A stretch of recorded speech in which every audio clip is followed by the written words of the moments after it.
April 13, 1970. More than 200,000 miles from Earth, the three astronauts hear a sound that should never exist in space. It becomes a fight for survival. Three men are trapped in deep space inside a crippled spacecraft drifting through the void. They are too far away to rescue, too far away to turn back quickly, and every passing minute burns precious oxygen, water, and power. For the next 87 hours, the world watches as NASA races against death itself. The story begins during America's obsession with the moon. By 1970, spaceflight no longer feels impossible. NASA has already landed astronauts on the lunar surface with Apollo 11 and Apollo 12. What once felt like science fiction is becoming routine. But routine is dangerous. Public interest is fading. Television ratings are dropping. Even the astronauts themselves know Apollo 13 isn't receiving much attention. The mission is commanded by Jim Lovell, one of NASA's most experienced astronauts. At 42 years old, Lovell has already traveled farther into space than any human alive. Calm under pressure, respected by everyone at NASA, he has spent years preparing for this mission. Alongside him are Fred Hayes, a skilled lunar module pilot, and Jack Swigert, a backup astronaut called in just days before launch after another crew member is exposed to German measles. On April 11th, Apollo 13 launches from Kennedy Space Center aboard a Saturn V rocket taller than a 36-story building. Everything appears normal. The rocket shakes the Earth. Millions watch it rise into the Florida sky. Within minutes, the crew reaches space and begins the 3-day journey toward the moon. At first, the mission is almost boring. The astronauts joke with mission control. They perform routine maintenance. NASA even broadcasts a live television tour from inside the spacecraft. But almost nobody watches. One reporter calls the mission a simulation of a flight. No one realizes they are about to witness the most dangerous space emergency in American history. 2 days into the mission, the crew receives a routine instruction from Mission Control. Stir the oxygen tanks. Inside the spacecraft's service module are 2 massive oxygen tanks feeding fuel cells that generate electricity and water.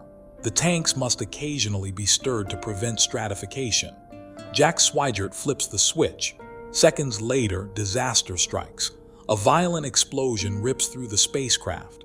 The entire vehicle shudders. Warning alarms scream. Power drops instantly. At first, the astronauts think they've been hit by a meteorite, but the truth is even worse. An oxygen tank has exploded. The blast tears apart part of the service module, crippling the spacecraft's life support systems. Oxygen begins venting into space. Jim Lovell looks out the window and sees something horrifying. Gas is pouring into the darkness like a white cloud. In Houston, engineers stare at their screens in disbelief. Telemetry data makes no sense. Systems are failing one after another. Then comes the terrifying realization. Apollo 13 is dying. Without oxygen, the fuel cells cannot produce electricity. Without electricity, the command module will shut down. Without power, navigation, communications, and life support will fail.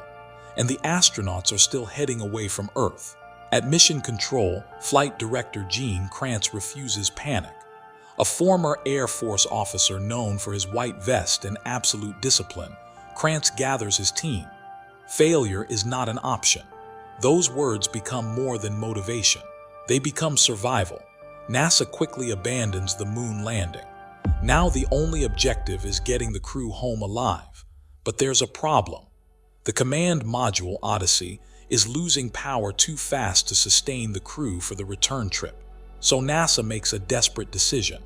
The astronauts move into the lunar module Aquarius, the spacecraft designed for landing on the moon.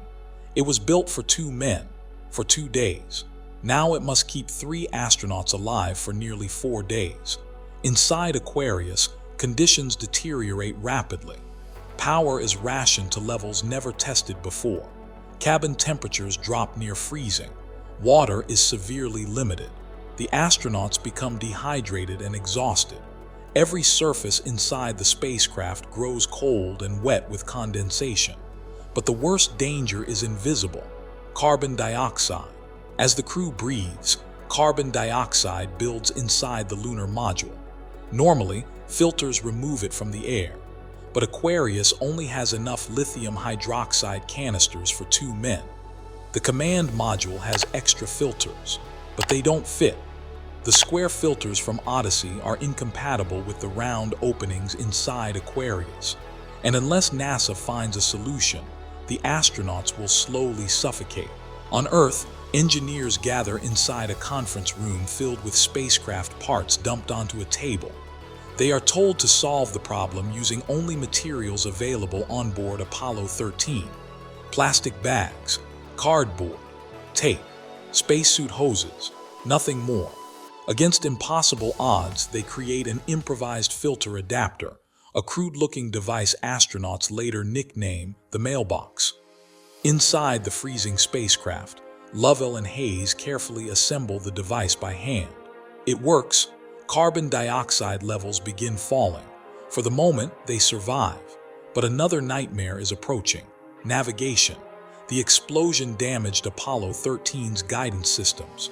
Normally, astronauts align the spacecraft using stars. But debris from the explosion now surrounds the ship, reflecting sunlight like glitter. The stars are almost impossible to see.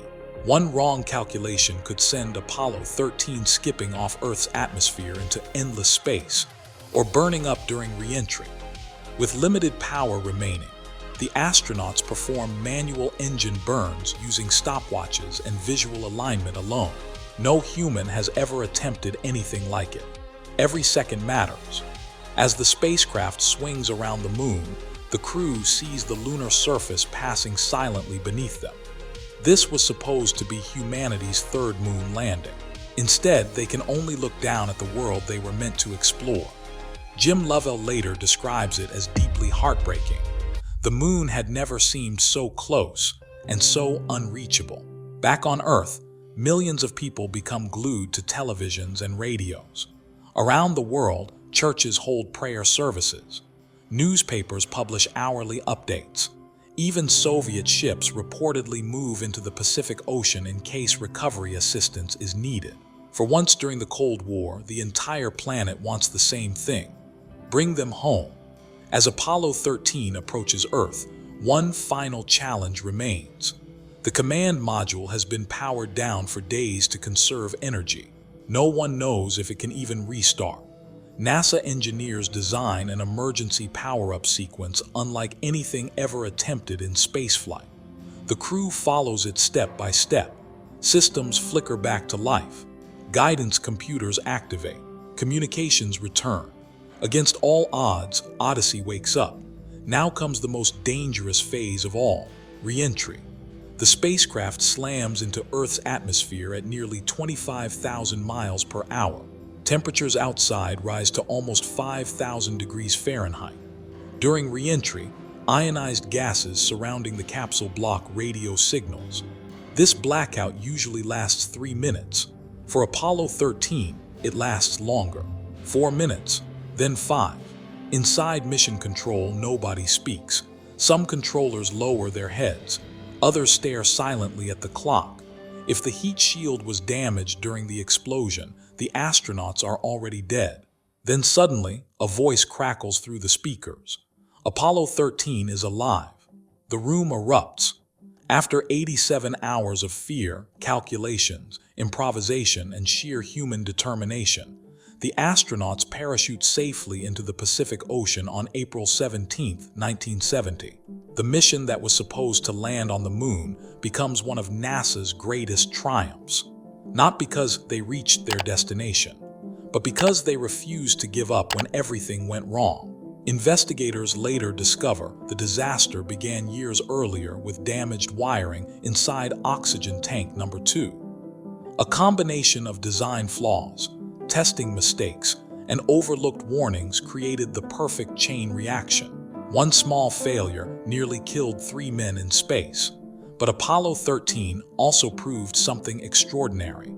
Human beings are capable of incredible things under pressure. In a freezing spacecraft drifting through darkness, and inside a control room filled with exhausted engineers, people solved problems no one had prepared for. Not with superpowers, not with miracles, but with intelligence, teamwork, and calm in the face of impossible odds. Because sometimes history is not defined by success. Sometimes it is defined by survival. And for 87 terrifying hours, survival was enough.